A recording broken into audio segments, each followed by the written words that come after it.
Thanks for watching this presentation brought to you by Spatial Vision. My name's Jeremy Alcorn and I'm the Leader of Information Services at Spatial Vision. The presentation will look at an approach to automating the process of generating meets and bounds style boundary descriptions using ArcGIS and Python scripting. In 2016, the Electoral Commission of Queensland undertook a redistribution of state electoral districts. Spatial Vision assisted the ECQ by preparing maps for 93 electoral districts. In addition to the maps, Spatial new electoral boundaries required new meets and bounds boundary descriptions for each electorate. ECQ wanted plain English descriptions and it wanted consistent syntax applied to all the descriptions. So what are meets and bounds? They're a system or method of describing land. They've been used in Britain for centuries and they're still used in the US, Canada and other jurisdictions where property laws are based on English common law. Meets refers to measurement described by its distance and direction. The bounds refers to boundary descriptions such as a watercourse, public road, property or administrative boundary. Typically, meets and bounds uses physical features of local geography, directions and distances to describe boundaries. Features are described in sequence from a well-defined starting point as if walking around the boundary back to a start point. Meets and bounds use a running prose style, such as commencing at the intersection of Green and Brown Street, then by Brown Street in a westerly direction to where it crosses the Rocky Creek, by that creek in a southerly direction, etc., back to the point of commencement. Importantly, meets and bounds need to be comprehensive and inclusive. They need to describe all the features that define a boundary.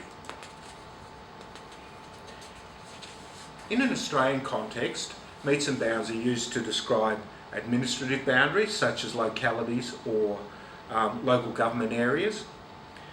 They're used for scheduled or proclaimed land such as describing the boundaries of a national park. Generally they're used where boundaries need to be described in a government gazette in words and not diagrams. So the specification that we used for this project was it needed a prominent start point. They went in a clockwise direction and we had to ensure that the boundary was a closed polygon. It's built using a series of segments and the right-hand features need to be used when the boundary comprises an administrative boundary or a property such as a property, locality or municipality. There are syntax rules for each segment type and a hierarchy of features where multiple form the boundary, multiple features form the boundary. The solution we have was to have a standard way to express the features by their type, function of type, location and direction, a consistent syntax for naming features and describing them. It needed to be automated because there was a large number of these to do, and we did that automation using ArcGIS GIS and Python scripting. So this is an example of the boundary descriptions for Mermaid Beach district that appeared in the Queensland Government Gazette in the last distribution. So as you can see, it's fairly complex and it's got a lot of detail there in a fairly difficult to read way. But although complex, this is in fact one of the simpler ones.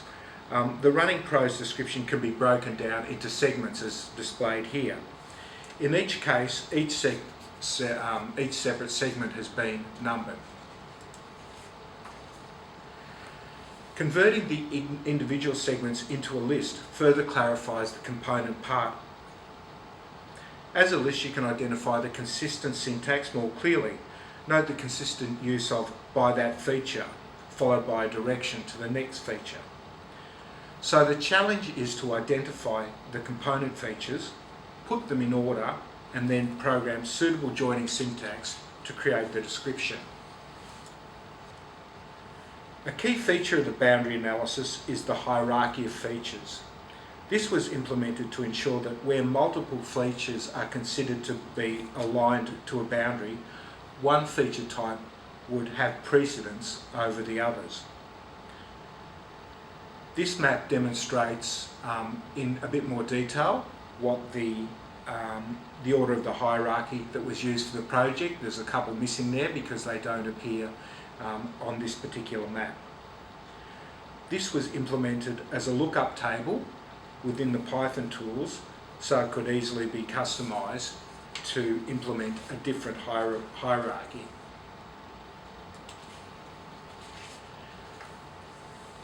So the Python process that we used to generate the meets and bounds was to first convert the electoral district boundaries from a polygon to a line.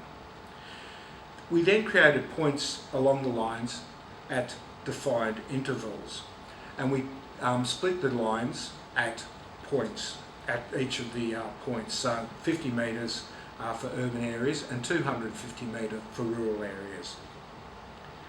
We identified all features within a defined radius of the points and then assigned a feature to that point based on the hierarchy. We aggregated features of the same identification into a single description to eliminate duplications. So, of course, there was added complexity, such as ensuring only those features within the district polygon, that is, on the right side of the line when proceeding in a clockwise direction, were adopted, where the boundary is a locality, a municipality, a park, or a property boundary.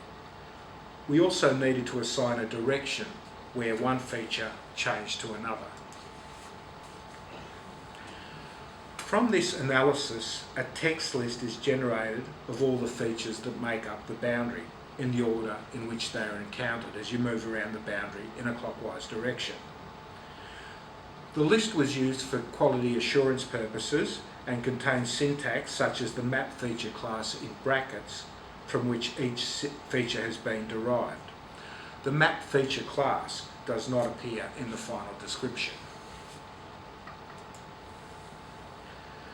Once the data has been checked and the boundaries realigned where necessary, the final descriptions are generated and standard prose is used to describe the boundary.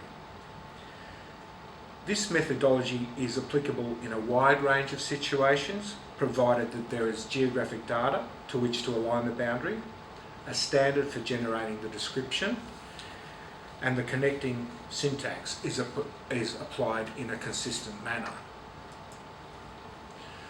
Thanks for watching the presentation.